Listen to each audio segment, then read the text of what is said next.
Bonsoir à toutes et à tous, heureux de vous retrouver pour la tranche info en direct sur Canal 10 Télévision avec au programme de cette soirée Info 10, le journal local et régional qui sera suivi du Focus.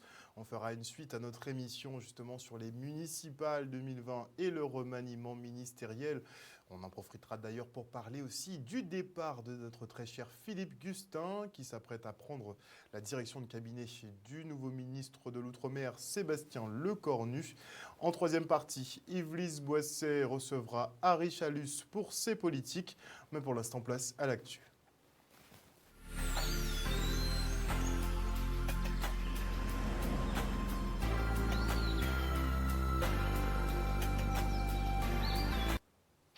Nous sommes le mardi 7 juillet 2020 et même s'il n'a pas voulu le reconnaître le mois dernier devant nos caméras et lorsque je l'interrogeais, eh bien Philippe Gustin quitte la Guadeloupe. Ce préfet très médiatique, alias Monsieur Révocation de mer ou encore Monsieur Réquisition des opérateurs d'eau, s'apprête à rejoindre le ministère des Outre-mer en tant que directeur de cabinet. Très controversé, il fut également baptisé Monsieur le Gouverneur à cause de son omniprésence partout et sur tous les fronts. Et vous, quel souvenir garderez-vous de Philippe Gustin? L'avez-vous apprécié? Va-t-il vous manquer? Les réponses dans ce micro-trottoir de Noémie Abissure et Michel Depape. Désolant qu'il part. Parce que moi je dis il faisait un peu de tout pour tout le monde. Alors, c'est vrai que par rapport à la situation médiatique en fait qu'il y a eu en fait un petit peu par rapport à lui, un petit peu par rapport au confinement et déconfinement, il nous faut effectivement un préfet, mais qui soit pas trop militaire, trop carré, puisque nous restons quand même des humains. Et là, on sent que notre préfet, Monsieur Philippe Gustin, malheureusement, il était venu pour la guerre et je pense qu'en Guadeloupe, on n'avait pas besoin de cela. Il faut savoir que ce sont des personnes qui oublient carrément qu'ils sont juste de passage. Je dirais qu'il a fait le nécessaire. Il a fait ce qu'il fallait faire et je ne savais même pas qu'il partait. Heureusement quand même qu'il a anticipé concernant le confinement. Parce que sinon, il y aurait plus de coronavirus ici. Ah, bon voyage. Bon départ, bon débarras. Parce qu'il était qu'à Sorin. Tu connais, on avait donc après la guerre, pendant la guerre, il y avait un gouverneur qui s'appelait Sorin. Et Sorin, c'était un mot grade. Il fait moun manger roche, ouais, tu peux trop dur, ouais. La vie marche avec douceur. C'est pas avec l'autorité que ça marche, c'est pas avec le fouet que ça marche, ok? J'ai vu ça sur les réseaux sociaux par le biais de Canal 10. J'ai vu qu'il quittait le département, je crois que c'est demain. Personnellement, pour moi, ça ne changera pas grand-chose qu'il porte, qu'il reste, parce que que ce soit lui ou ce soit un autre, ce sera toujours la même chose. Simplement, j'espère qu'on aura un nouveau préfet ici qui soit noir. Donc c'est ça ma pensée. J'espère que ce sera un préfet antillais, guadeloupéen, pour pouvoir travailler directement pour nous. Bah, peut-être qu'il est temps pour lui de partir, je suppose. Il a eu de bonnes actions quand même, mais de mauvaises aussi. Au moment des confinements, il a pris des décisions qui n'étaient pas vraiment en accord avec les autres élus. Il décidait de ce qu'il voulait. Alors, Vous savez, bon, M. Gustin, je le vois à la télé, je ne le connais pas vraiment. Mais vous dire qu'il s'en a eu, qu'il reste, bon, c'était un préfet, il a fait son travail. Après, bon, enfin, j'ai entendu, comment j'ai entendu, j'ai vu certaines petites choses. Bon, il y a des choses qui n'étaient pas bien, qui étaient aussi bien. Mais après, bon, un préfet, il reste un préfet. Comme on dit, l'esprit reste à la loi. Et avant son départ ce mercredi, eh bien, Monsieur Gustin ne manque pas de nous laisser quelques petits cadeaux, en l'occurrence des radars dernière génération. À noter qu'en ce début de semaine, 2 d'entre eux ont été installés aux abîmes, dont un à Anquetil et un autre sur la Nationale 1 au niveau de la Croix, soit à moins de 2 km du radar du CHU. Il y aura une grosse concentration de radars à cet endroit. Et pendant qu'on parle des abîmes, notez qu'aujourd'hui, effectivement, le maire de la ville, Éric Jalton, a été auditionné par la police judiciaire. Il s'agit d'une audition dans le cadre d'une plainte déposée en 2014 par Olivier Servat concernant des travaux routiers. Et dans un communiqué, Éric Jalton précise avoir répondu à toutes les questions et reste serein quant aux actions futures de la justice. Et les résultats du baccalauréat Covid-19 sont tombés et le taux de réussite pour le premier groupe est faramineux, 93% contre 71,6% l'an dernier. Des chiffres expliqués par la mise en place du contrôle continu qui permet de lisser les résultats sur l'année. En tout cas, le bonheur était au rendez-vous pour les admis lors de la publication des résultats, comme c'était le cas à Petit-Bourg. Stanley Manicor en avait les larmes aux yeux. Regardez.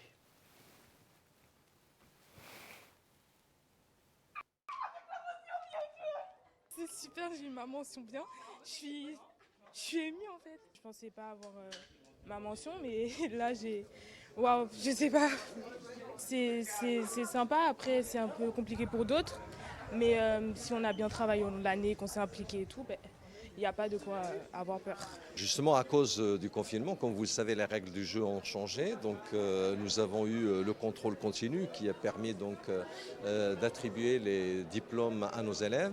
Et donc, du coup, mécaniquement, on a eu une augmentation du taux de réussite puisque nous sommes à près de 93% de réussite dans l'académie, soit une vingtaine de points par rapport aux autres années. Le stress, aussi quelquefois des problèmes de maladie, alors que le contrôle continu permet en fait de lisser tout ça. Et nous avons 20 points de plus, mais après, ça veut dire tout simplement, en fait, on a moins d'élèves au deuxième tour pour le rattrapage. On a la plupart qui ont eu leur bac dès le premier tour. Mais à l'arrivée, le taux, il va s'équilibrer quand même. On inaugurait le contrôle continu. D'autre part, on inaugurait une procédure avec le Covid qui faisait que on n'a pas vu nos élèves, donc il fallait mettre tout ça en musique pour qu'à la fin on ait des résultats cohérents et que les élèves puissent avoir un baccalauréat.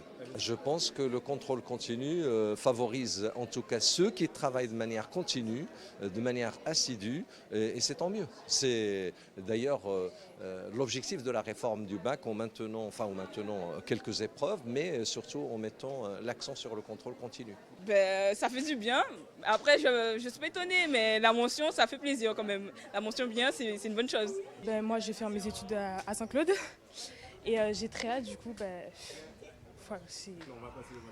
Ouais, c'est grave. Fête et tout, on va fêter ça.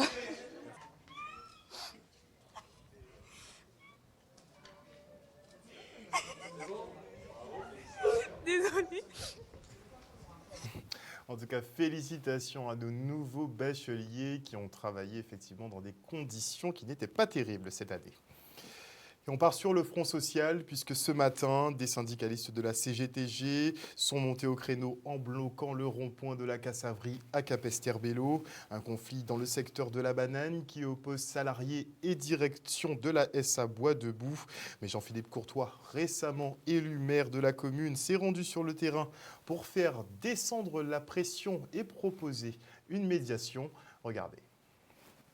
C'est un engagement que nous avions pris dans le cadre de la campagne, d'être vraiment au pied d'œuvre pour ce dialogue social. C'est l'occasion pour nous donc de démontrer au syndicat que nous avons cette volonté de faciliter le dialogue, de faciliter les choses pour que nous puissions éviter au maximum d'avoir ce type de barrage sur les voies publiques. Donc j'ai entendu les revendications donc, du syndicat. Donc je vais prendre la tâche donc, des deux parties, que ce soit la SA Bois Debout et aussi les ouvriers, de manière à pouvoir comprendre où se situe le point de blocage. Il y a aussi notre revendication qui est portée donc, en direction du conseil régional. Donc je vais la transmettre de manière à ce que nous soyons dans notre rôle de facilitateur et surtout que nous puissions tendre à régler assez rapidement cette situation. Le 16 mars, même si nous étions confinés, nous au combat pour faire appliquer une décision de justice pour incident. Mais nous avons dit en fait, c'est 10 ans de combat qui aboutit en décision en première instance. La Bois Debout fait appel, alors qu'il était dit nous, si nous gagnons, pour faire appel, mais il doit faire appel. Nous gagnons, et ne voilà-t-il pas qu'il n'y a pas qu'à respecter la décision. Pire, il a méprisé nous. Là, nous avons dit mépriser, mais c'est un point que nous ne pouvons pas imaginer. Décision là, qui a dans le dernier page, il a mettre hors de cause l'UNEDIC, l'AGS, Maître du Moulin et Miwat, quand monsieur a dit nous, monsieur Bloc de Fribert, avec tout actionnaire, 80 actionnaires à Bois Debout, il a demandé à Dumoulin et l'AGS de payer. Nous, à deux reprises, nous avons prévu pour la préfecture. À deux reprises, nous avons la région. À deux reprises, nous avons fait groupement là. Groupement là, si question là, ça, pourtant, c'est Lignière et Aliane. C'est des gens qui payent nous. Donc, ils disent nous une raison. Mais pour dire une raison, ça veut dire toute la ligne. Et donc, les avocats, ils disent tout simplement qu'ils appartiennent à bois debout de pays et non ça, ils disent là, ça faux. Alors voilà des gens qu'on nous, famille, nous sacrifier nous, voyez-nous l'école, nous allons lire quand même anticiper. Et ces messieurs qui disent nous que nous sommes des couillons et que nous mal lits et que c'est pas bois debout de pays.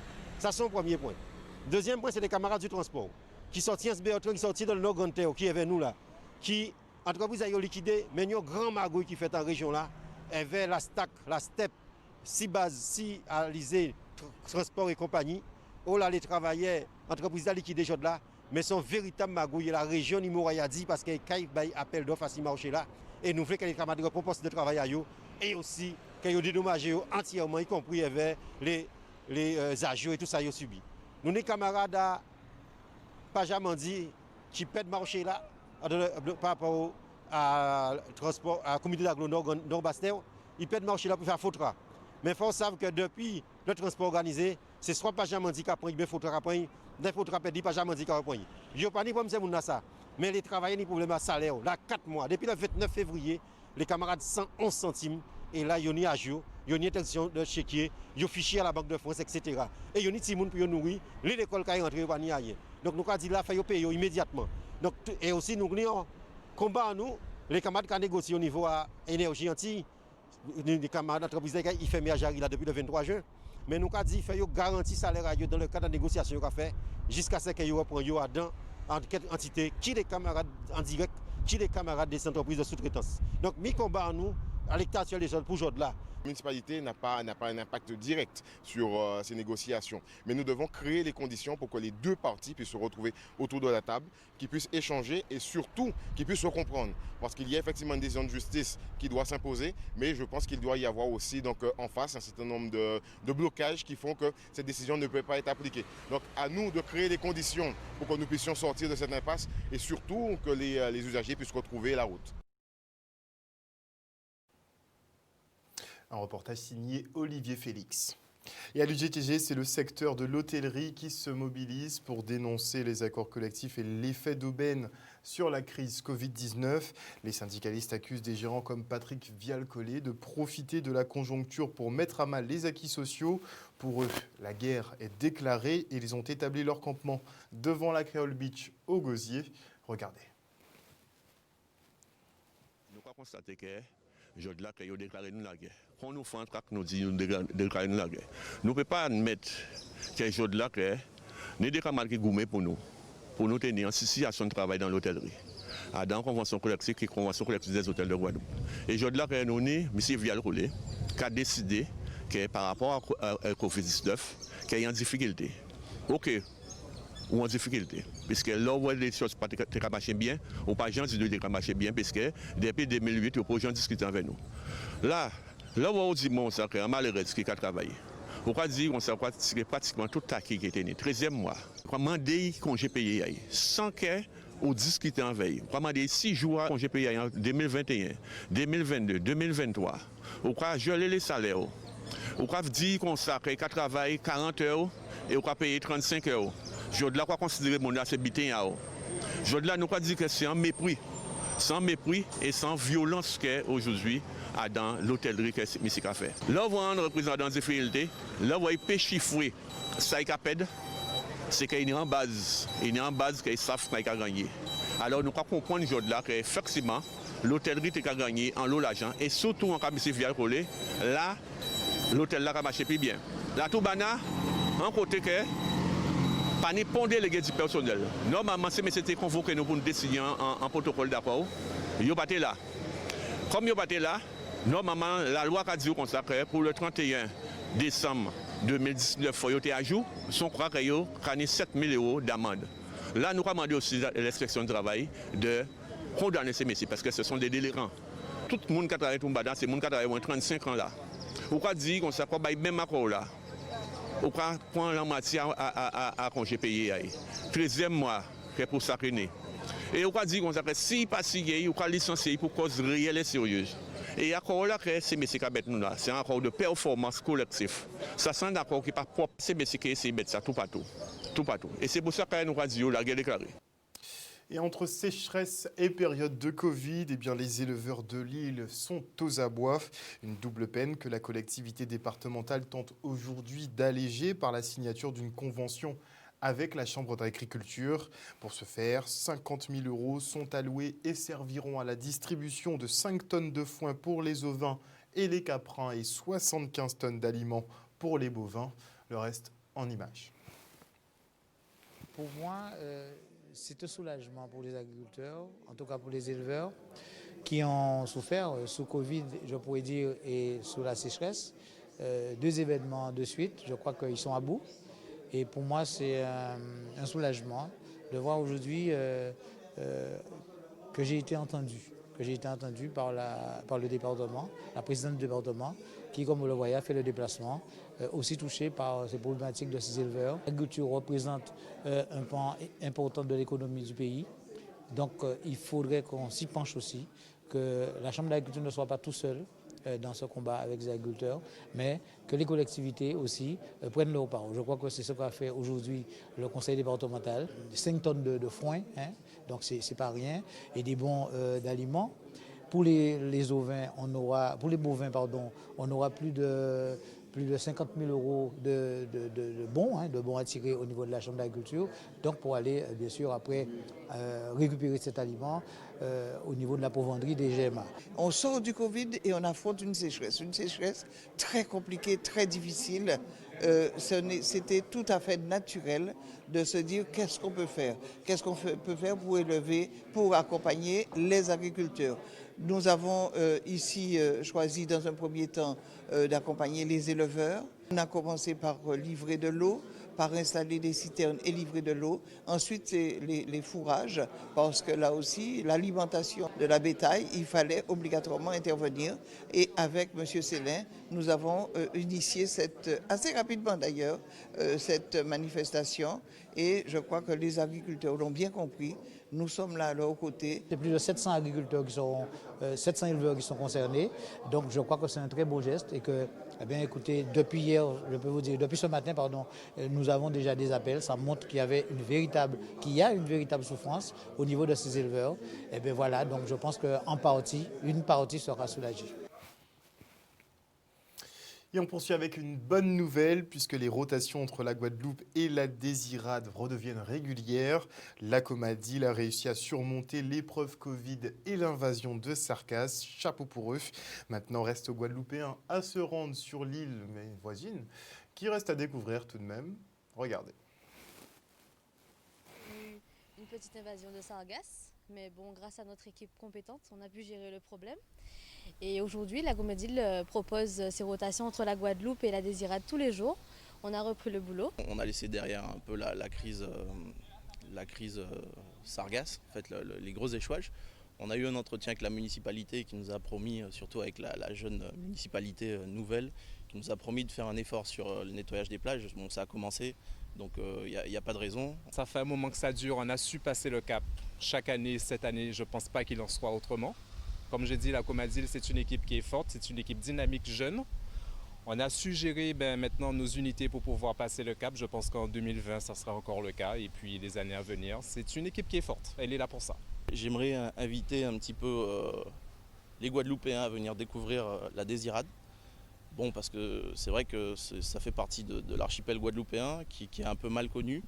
Alors il faudrait se faire sa propre expérience. Il faudrait venir voir cette petite île qui ressemble à la Guadeloupe d'il y a 20-30 ans en arrière. Ce côté paisible, cette population. Donc voilà, j'aimerais inviter les Guadeloupéens à venir découvrir cette petite île. On a remarqué que la plupart des Guadeloupéens ne connaissent pas en fait cette petite île, la Désirade, qui fait partie également de la Guadeloupe. Et donc nous, on encourage à aller visiter la Désirade, qui a beaucoup à nous apporter de par sa faune, sa flore et sa population. Nous proposons aussi des packages avec la traversée en bateau, la visite de l'île et le repas. Bientôt, nous pensons proposer une formule avec la visite sous forme de randonnée, avec un petit parcours de 2 heures, avec une possibilité de baignade l'après-midi et retour le soir. Il est possible aujourd'hui de réserver les billets en ligne sur le site internet comadil.fr. Sinon par téléphone au 06 90 49 49 33. N'hésitez pas à nous appeler, n'hésitez pas à venir découvrir ou redécouvrir cette île de la Désirade. J'ai oublié de dire aussi que la période juillet-août, c'est la période où la mer est le plus calme, donc il faut en profiter. Au terme de ce journal, merci pour votre fidélité. N'oubliez pas que sur Canal 10 Télévision, vous faites l'information que nous diffusons. Le journal local revient demain à 18h30 et Philippe Gustin risque de ne plus être en Guadeloupe. En tout cas, passez une excellente soirée à l'écoute de nos programmes.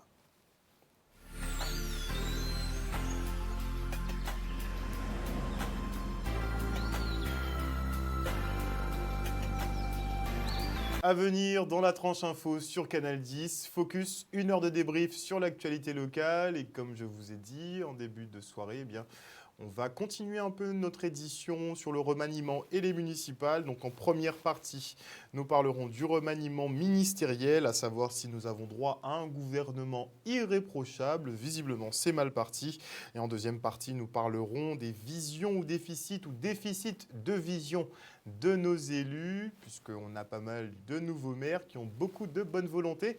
Mais on a quand même 30 communes sur 32 qui sont dans le rouge financièrement. Donc que pourront-ils bien faire ? On en parlera après la coupure pub avec Karine Gatsibelza, vice-présidente de la Chambre des métiers et d'artisanat. Elle sera en compagnie de Raphaël Lapin, qui lui est docteur en droit. Et avant la coupure pub, je dis bonsoir, bonsoir. Oui, on ne lâche pas les traditions.